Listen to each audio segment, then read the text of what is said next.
Hi guys, and welcome back to my channel, or welcome to my channel if you're new here. Today I'm doing something a little bit different. I've recently just finished my first ever playthrough of Red Dead Redemption 1, and today I'm going to be doing an in-depth review. Grab yourself a cup of tea, get cozy, and let's talk about the game that unexpectedly made me cry. So just a quick bit of backstory, I played Red Dead Redemption 2 and that is now my all-time favourite game. Off the back of that, I decided to play Red Dead 1. I'm not going to compare these two games because I think it's unfair to do so since Red Dead 1 is so much older than Red Dead 2. However, I will say if you've never played Red Dead 1 before, play them in this order. I absolutely loved playing Red Dead 1 after Red Dead 2 because all of the character development that we got in Red Dead 2 crossed over into Red Dead 1 because this game is set after Red Dead 2. So the premise of this game is John has had his wife and child taken away from him by law enforcement because they are after his ex-gang members, Bill Williamson and Javier Escuela. He has been given this deal that if he can get them back, dead or alive, he can have his wife and child back. Now, John obviously used to be part of that gang, but he has very much left that life behind him to live a happy life with his wife and child. Obviously, because playing Red Dead Redemption 2 first, I understand why he's done that, but if you haven't, you can just play Red Dead 1 first, and it does kind of give you the backstory as you go through the game. Now, again, I've said that I'm not going to compare the two, but I do love that when we go throughout the game and we're having all of these dialogues, you can kind of go, oh, I remember this happening, or oh, he's talking about this moment, and, you know, understanding the deeper relationships that he's actually talking about. So they set up very early on John's intentions, and you know that he is not interested in this outlaw life anymore. Or is he? So I'm going to talk about a few main things. I'm going to talk about what I liked, what I felt was off, the main characters and how I felt towards them, the ending, and then the DLC, because I also played Red Dead Redemption 1 Undead Nightmare. So we'll start off strong with what I really liked about this game, and it was how rich they managed to make the story and how varied they managed to make the story in such a small amount of time. It's a relatively small game for what we're used to in 2025. Obviously, for a game that came out in 2010, this was probably a big game. And there was so much to do, and the stories are so different. We meet so many different side characters and they each get their own full storyline, which is linked in throughout the entire game. For example, we have Seth, who is after this glass eye and the feud he has with Moses. We learn a lot about that. That is very different to Wes Dickens and his tonic selling endeavors. And again, that's different to Landon Ricketts, who kind of reminds me a little bit of Dutch, and I think maybe that's why John connects to him a lot, because he's like an old outlaw, but instead of going down the bad route, Landon Ricketts kind of becomes this good guy. And in the game, he's used as this kind of like tutorial character to teach you Deadeye and things. And they kind of form a similar bond to what Arthur and Dutch had in Red Dead Redemption 2. Now, while I did like all of the missions, sometimes they felt a little bit off and they felt that they didn't really have a place in the story and they didn't make sense for John to be going with them. Now, I expressed this throughout my playthrough and people were saying, no, John just wants to get his wife and kid back. He would do anything to get his wife and child back. But you have to think, how stupid is John? For example, one of my episodes was literally titled Complex Plans, Simple People. John teams up with the likes of Seth and Wes Dickens, who are absolute idiots, in the hopes of getting information about the whereabouts of Bill Williamson. You could say yes, it's desperation. He really, really wants to get his family back at any cost. But John must know that he is following idiots and they are never going to lead him to where he needs to be. And this same idiocy continues in Mexico when we meet DeSanta. DeSanta at one point promises him 20,000 pesos, which is a lot of money, a ridiculous amount of money for the time. An amount of money that John could never fully believe that he was going to get. And yes, you could say John is not doing it for the money, but at no point in the game does John actually express that like he knows he's not going to get the money, he just wants his wife and child back. It's almost like he's doing it for the money and the wife and child is like the added bonus. Maybe I have misread the situation, but it just kind of seemed that the things John was doing was very misaligned with the intentions that he had.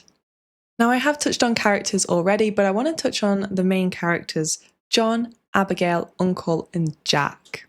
Honestly, I really loved playing as John. I thought he was really fun to play. And while he had given up the life of the outlaw, he still had this like badass aura about him, which made me feel like cool playing him. The only thing I will say is usually when I play a game, I feel like I am the main character. I don't play a game kind of imagining I am controlling the main character or I'm following their story. I am the main character.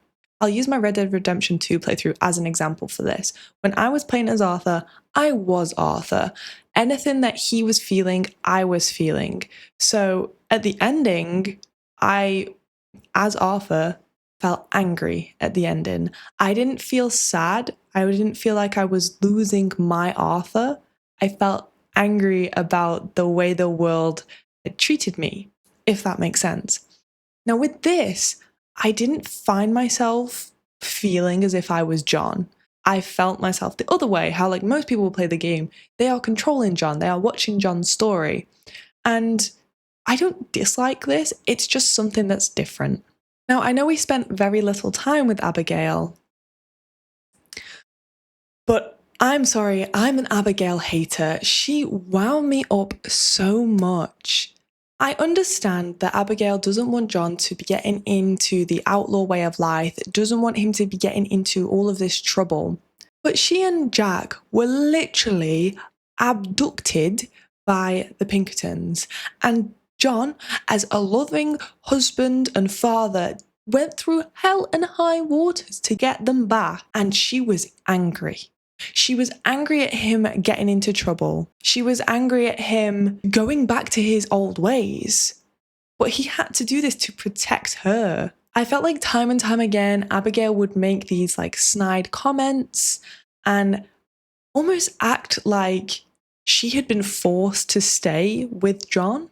And like, babes, you didn't have to marry him. You chose to marry him. It's also canon that Jack might not even be John's son. She did not have to stay with this man, but she chose to because she loves him. So God forbid she has to act like she loves him. I think that might also be part of the reason why I found it difficult to like imagine I was John, because John loves Abigail. He worships the ground she walks on and wants to keep her safe, like by any means necessary. And me, I'm like, I'm not too bothered if she lives or dies. Now, I feel like I'm going to get a little bit of hate for that, but please just remember everyone's playthrough is different and the way we perceive the characters is different. And that is just my take of the way I perceived Abigail. Now, while we're on controversial opinions, I'm just going to throw in, I did not like Uncle. I did not like Uncle one bit. Now, we're also getting towards the end of the game, so I am going to be talking about spoilers, but I did not like Uncle.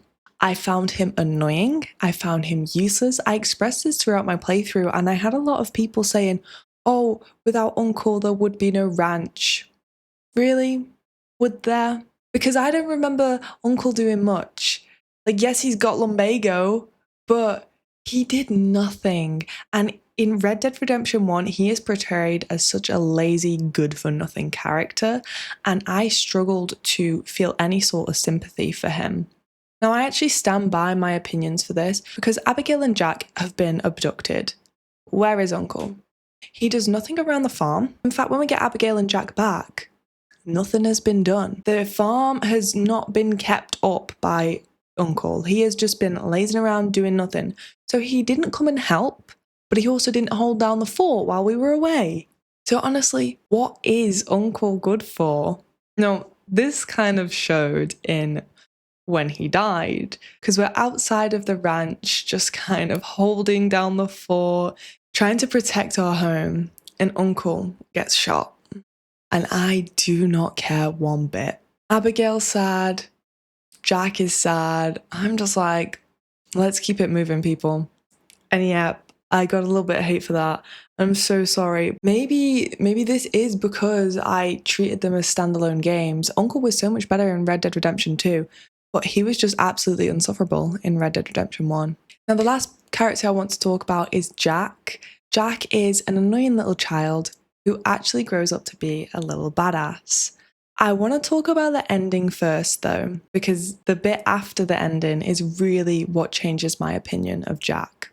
Now, the ending of Red Dead Redemption 1 is by far the highlight of the entire game. It is absolutely perfect. I love this ending. I can't express how much I think this is just such a great, well-rounded ending. So it finishes back at the farm where Agent Ross, the guy that we have been working with for the entire game, comes back to kill John.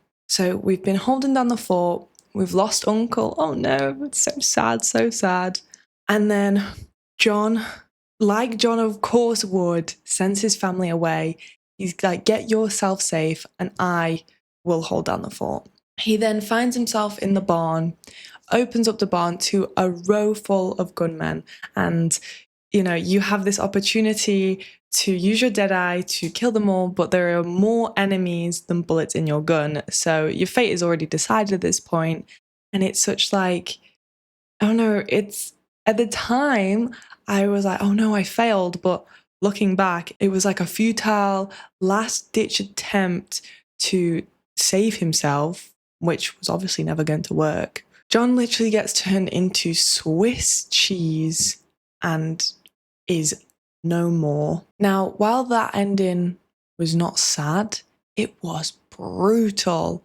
Absolutely brutal. And the image of that will stick with me. I loved how brutal they made it though. It was like the betrayal of Agent Ross, who had made his life a living hell for the past however many months, was just made so much worse by the brutality of how he was killed. We asked the question, why did Agent Ross kill him? And honestly, I think it's greed. I think Agent Ross wanted to be known as the guy who took down all of Dutch's gang members. So he used John Marston, the most docile one that was left of the group, to hunt down the other more tough guys. And then he just finished him off. And it really makes Agent Ross seem so pathetic and honestly just a massive scumbag. I don't really know how to explain it more than that, but that fills you with rage. And that rage is what's transferred to Jack. So this game sort of has an epilogue. You cut forward to, I think it's 4 years later, and you are looking at the grave of John Marston. And it's weathered. And by the grave of John Marston is the grave of Abigail Marston. And at that point, I just started crying. And I'm feeling emotional right now, just remembering just remembering Jack looking at these two graves, and you know that everything he had gone, his mum, his dad, and he didn't seem to have anything else other than those two people, and they had just been taken away from him. It then pans over to a third grave, which I started crying even more because I thought it was Rufus. I was like, oh my gosh, he really has nothing left. But it was Uncle, so obviously I didn't care. We then see Jack Marston grown up, looking badass, and it's a bittersweet moment of, he's come into adulthood, but he's become what his mother and father didn't want him to be. He is now fueled with this anger and need for revenge that his parents so dearly wanted to protect him from. And that is really what made me cry. I did not expect this game to make me cry, but oh my gosh, I just sobbed and sobbed. I had to take a little break. I had to take a break. And then me playing as Jack, feeling as I was Jack. I had this moment that I am Jack. I feel the rage. I want the revenge. We went and did the last mission which is where we got revenge and we killed Agent Ross. And I just think it's such a perfect ending to be like, here's a guy, John Marston, who wants to leave the outlaw life behind him and raise a family and just raise them to be ranchers, normal American citizens, staying out of trouble. But the law just won't let him. And then that cycle has now been passed on to Jack. I just think it's perfect. I think it's amazing. And now I just want to touch briefly on the DLC. So this is kind of like a throwaway thing. I don't think it matters whether you love or hate it. When I first saw it, I thought it was going to be like a COD zombie type thing, but it's not. It's an actual other story. The story is that there's been a zombie outbreak, an undead plague, which has turned Jack and Abigail into zombies. John has tied them up and has gone looking for a cure. It's funny how similar this is to the actual game because we spend a lot of time with idiots who aren't going to actually help us. And it's like we go back to when we were with Seth and Wes Dickens, and they are absolutely useless.